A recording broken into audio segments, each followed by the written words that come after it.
Ciao a tutti amiche e amici e bentornati alla rubrica 201 domande e risposte sul video. Innanzitutto voglio ringraziare chi mi pone delle domande anche in privato sul mondo del vino, alle quali rispondo veramente con piacere. Ad alcune proprio durante questo video risponderò.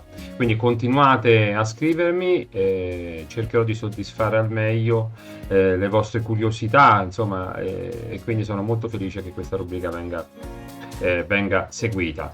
Prima di iniziare, vi ricordo di iscrivervi al nostro canale YouTube Associazione Sommelier a Tavola con Bacco cliccando sulla campanella, e se volete farmi un regalo mettete un bel mi piace. Attendo le vostre domande nei commenti, e se volete conoscere tutte le nostre attività www.attavolaconbacco.it. Quindi io direi a questo punto di iniziare con la domanda numero 81. È una bella domanda davvero, Che vino bere con il cioccolato? Ecco, questa è una domanda che mi fanno in molti. Intanto teniamo conto di una cosa: parliamo cioccolato da solo, perché preparazioni tipo dolci al cioccolato chiaramente richiedono una trattazione un po' lunga. Diciamo, il cioccolato intanto bisogna tener conto di che cosa? Se è un cioccolato dolce, quindi diciamo con zucchero, oppure è cioccolato fondente o quasi fondente. Chiaramente è molto diverso. Teniamo conto di una cosa fondamentale: il cioccolato ha una persistenza molto molto lunga. Il burro cacao all'interno dà questa sensazione grassa in bocca, quindi di conseguenza ha anche come posso dire, anche l'intensità in bocca, no? Anche il profumo che ci rilascia all'assaggio, che ci prende tutto il cavo orale, è molto intenso. Quindi ci serve sicuramente un vino che abbia una lunga persistenza, abbia un forte sapore, una bella intensità, e ci serve anche un qualche cosa che riesca a smussare, diciamo, queste spigolosità del cioccolato, che a volte, tipo un cacao al 100% o un 90% o un 85%, quindi cioccolato, parlo di cacao, parlo di cioccolato chiaramente puro, oppure comunque in bocca che abbia diciamo quella amaro, mi serve sicuramente un vino che sia di lunga persistenza e un bel profumo e una buona intensità in bocca. Alle volte si utilizza un ala marascato oppure un barolo chinato. Io consiglio, qualora ne abbiate piacere, di utilizzare anche magari un cognac oppure un rum, quindi andare su dei prodotti abbastanza anche alcolici, abbastanza forti. Per rimanere in Italia, un bel Marsala. Se avete cioccolato con zucchero, magari usate un Marsala superiore. Qualora aumenti invece la percentuale di cacao amaro, dal Marsala vergine o il vergine superiore. Magari due parole diciamole comunque con il dolce al cioccolato, perché dolce al cioccolato, ad esempio una torta Sacher, la torta Sacher originale, io parlo, quindi cioccolato, dentro ci sta chiaramente la confettura di albicocche, quindi insomma forte persistenza, forte dolcezza, forte anche struttura del dolce, della preparazione gastronomica. Quindi io qui consiglierei ad esempio uno Sherry XO, che sicuramente vi dà una bella piacevolezza. Adesso passiamo invece alla domanda numero 82. Ecco, quanti bicchieri si riempiono con una bottiglia di vino? Attenzione, noi parliamo di riempire i bicchieri, cioè è una cosa un po' particolare. I bicchieri non si riempiono, cioè il bicchiere si pone di solito, almeno al ristorante, se vi fanno il servizio al tavolo, il bicchiere si riempie fino alla parte più ampia del bicchiere stesso. Se poi parliamo di spumanti, magari si arriva anche su tutta la flutta, no? Ma quello è un bicchiere più stretto, un bicchiere lungo, quindi è un discorso un pochettino un po' diverso, no? Però se vogliamo invece riempire il tumbler, quello vero e proprio, quello diciamo da osteria, da cantina, da casa, tante volte usiamo solamente quelli, non usiamo certo dei bicchieri particolari, allora una bottiglia di vino serve per circa, visto che è una 7,50, serve per circa 6-7 bicchieri di vino. Quando si fa il servizio, sì, perché 125 e 2,50, sì, 6 bicchieri di vino all'incirca, 6-7 se non li facciamo proprio colmi. Quando facciamo il servizio invece al ristorante, quindi facciamo diciamo circa un 3/4 di bicchiere, o forse qualcosa di meno alle volte, arriviamo a fare diciamo, una bevuta, chiamiamola così, di 10-12 calici. Questa è la media, anche qualcosina in più. Se poi facciamo degustazione di vino, quindi assaggio tecnico, il vino ce ne va un po' di meno ancora, quindi riusciamo a fare maggiori assaggi. Cosa sono gli spumanti in metodo classico? Sono degli spumanti che sono creati con il metodo della rifermentazione in bottiglia. Li chiamiamo metodo classico perché non possiamo chiamarli metodo champenois, che è riservato e registrato, aggiungerei, solo alla produzione di champagne francese, ma il procedimento è lo stesso. Da un vino che viene, diciamo così, costruito, viene preparato per essere poi imbottigliato nelle classiche bottiglie, le champagnotte, quelle che noi andiamo ad acquistare, quelle col vetro praticamente rinforzato, no? Belle pesanti, le conoscete, va bene? Creiamo praticamente quello che poi sarà un vino rifermentato in bottiglia, cioè nel senso si prepara un vino che potrebbe essere, faccio un esempio, Chardonnay e Pinot Nero, un taglio, va bene? Si mette in un contenitore dove avviene questo blend, no? Cioè uniamo praticamente i due vini, si unisce dei lieviti selezionati, si uniscono anche degli zuccheri e altri, diciamo, chiamiamoli ingredienti, no? Comunque altri fattori che creeranno poi dopo il nostro meraviglioso spumante metodo classico alla fine del procedimento. Questa preparazione fa in modo che una volta imbottigliato il vino, questo rifermenti in bottiglia e poi riposi il vino in bottiglia per 8 mesi o addirittura degli anni. Dopodiché, quando andiamo ad assaggiare, diciamo, il nostro vino, troveremo quella meravigliosa piacevolezza sia all'esame visivo che ai profumi che all'assaggio.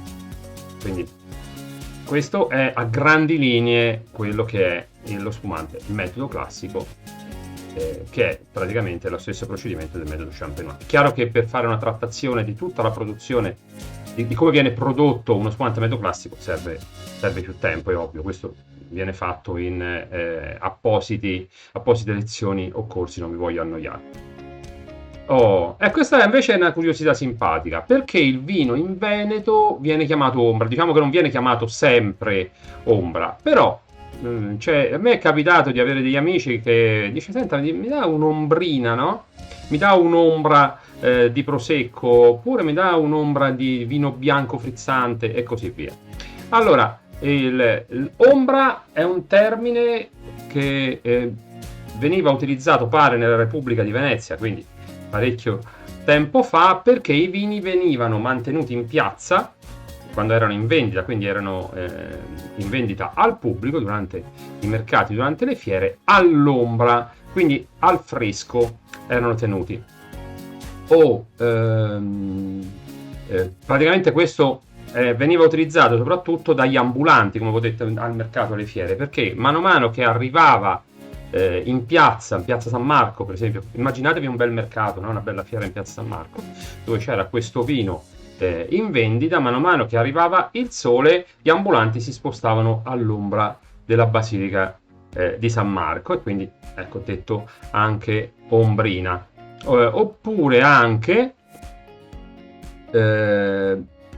praticamente è un altro termine per indicare poco vino, Cioè, mi dai un'ombra di vino? Praticamente pare che risulti una pratica dell'Ottocento in cui con un'ombra di vino si indicava un decimo di litro. E quindi praticamente era un'unità di misura vera e propria, cioè un decimo di litro era un'ombra di vino. Questi sono insomma un po' storie, leggende sul vino che mi piace raccontare. Oh, questa è una cosa simpatica che mi piace che me l'hanno chiesta e rispondo volentieri. Avete visto perché quando verso lo spumante nel calice, quindi nella flute, chiaramente la spuma esce dal bicchiere. Io lo dico anche durante i nostri corsi sommelier tante volte. Dipende da che cosa. Allora, lo spumante notoriamente è freddo o fresco, quindi di solito sta intorno ai 6-10 gradi centigradi, no? Dipende che tipo di spumante è, o qualche volta anche più basso. Il calice è notoriamente a temperatura ambiente, quindi io quando verso lo spumante nel bicchiere c'è questa differenza di temperatura che mi fa immediatamente salire l'anidride carbonica, quindi la spuma. Allora, se servite lo spumante, ricordatevi, fate prima un pochissimo spumante nel calice, in modo tale che il bicchiere, il calice, la flute o altro calice, insomma, prende la temperatura, quindi c'è una specie di compensazione, no? Prende la temperatura del vino e del calice, arrivano alla stessa temperatura, in pratica, dopo aver versato un po' di spumante nel calice. Dopodiché potete versare la successiva quantità di spumante e vedrete che la spuma non uscirà più dal calice, ma raggiungerà tranquillamente la parte alta del bicchiere. Ecco, questo è uno dei metodi per fare un buon servizio. Oh, che differenza c'è tra bere e degustare? Oh, questa penso che è una cosa che abbastanza... La risposta potete darvela da solo. Bevo acqua. Degusto vino. Potrei farlo anche con birra, distillati, grappa, cognac, eccetera, eccetera. Però degustare è una cosa diversa. Bere, io prendo, verso e bevo. Basta. Quindi, chiuso il discorso. Degustare, vado a capire, durante l'assaggio del vino, le caratteristiche del vino. Anzi, lo faccio, in realtà me ne rendo conto che lo posso fare anche prima, scegliendo il vino, capendo che vitigno vado a bere, che tipologia di vino, eccetera, eccetera. Poi lo assaggio, quindi faccio l'analisi visiva, poi metto sotto il naso e vado a cercare i profumi e gli aromi del vino, poi l'assaggio e così via, e quello è. Alla fine di tutto darò un mio giudizio sulla piacevolezza, sulla qualità, sulla finezza del vino, e quindi ho degustato un vino. Magari do anche, se sono in panel oppure mi fa piacere farlo, un punteggio al vino con anche un abbinamento gastronomico. Ecco, questa è la differenza tra bere e degustare. Praticamente bere lo faccio perché fisicamente bevo e basta, senza pensare a nient'altro. Degustare lo faccio con la testa, tenendo conto anche della quantità di alcol che vado ad ingerire. Oh, questa è simpatica ancora. Cosa sono i vini Super Tuscan? Allora, questa è noi abbiamo dei vini Super Tuscan e si svolgono dove si tengono questi, dove si producono? Si producono in Toscana, Super Tuscan.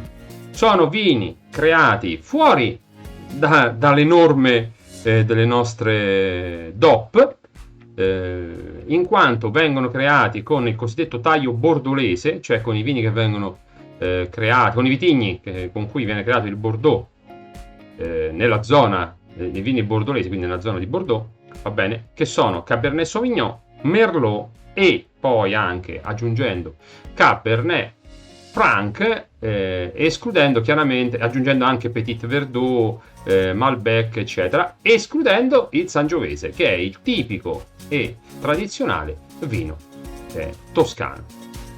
Vengono assemblati e vengono creati in un particolare terreno, in una particolare zona della Toscana. Questi vini che non appartengono alle nostre DOP hanno praticamente una categoria loro, con cui sono diventati famosi, che sono i Super Tuscan.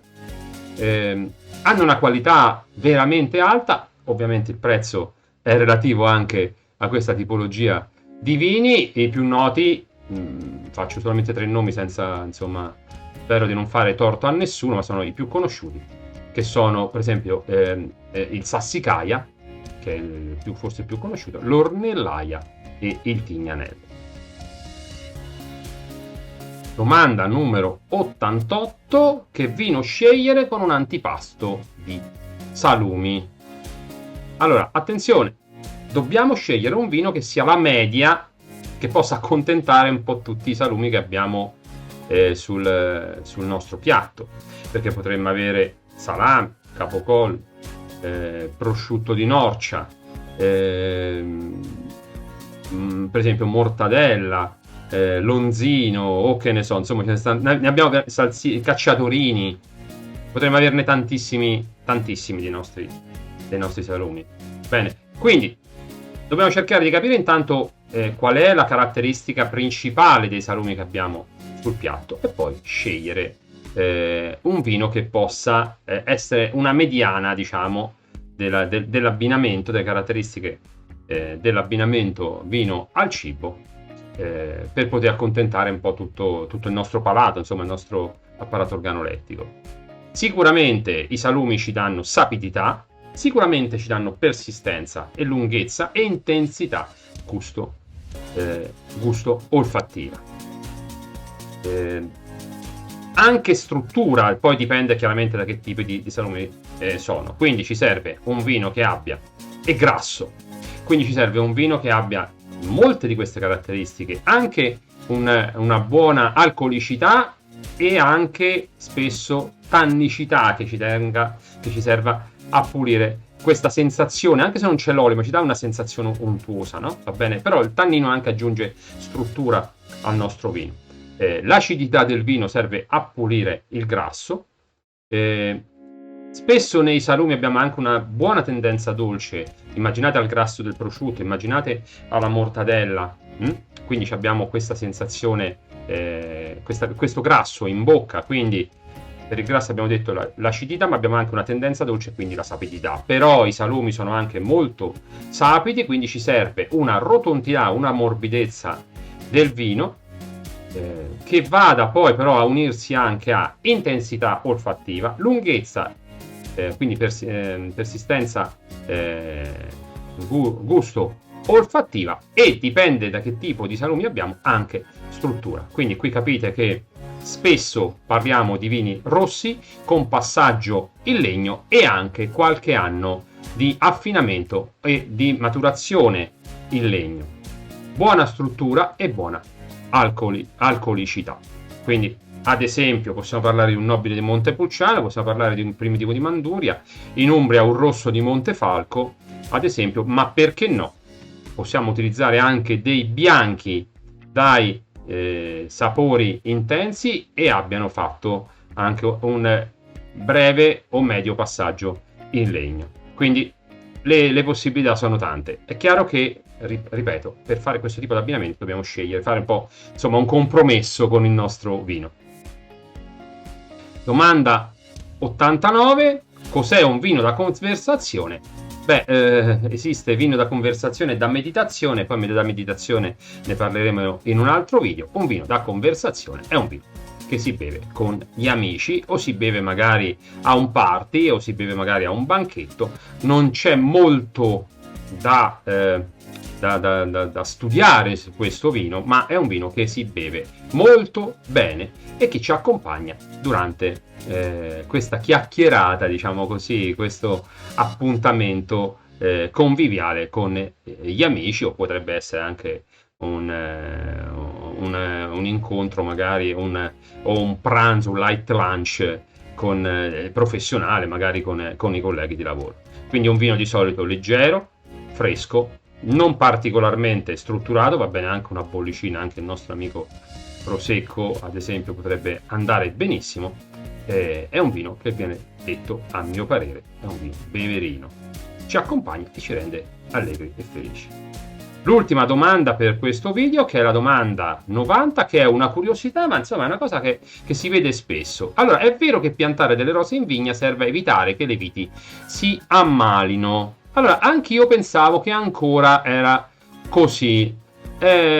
una volta fungeva proprio da sentinella, cioè si mettevano questi fiori praticamente in cima alla vite, al filare delle nostre viti, e si tendevano ad ammalarsi prima delle viti, in modo tale che quando uno vedeva che le rose si ammalavano procedeva immediatamente con praticamente a proteggere con diciamo come posso dire, con gli strumenti giusti le viti prima che si ammalassero davvero e quindi mandassero, diciamo, rovinassero il nostro allevamento d'uva.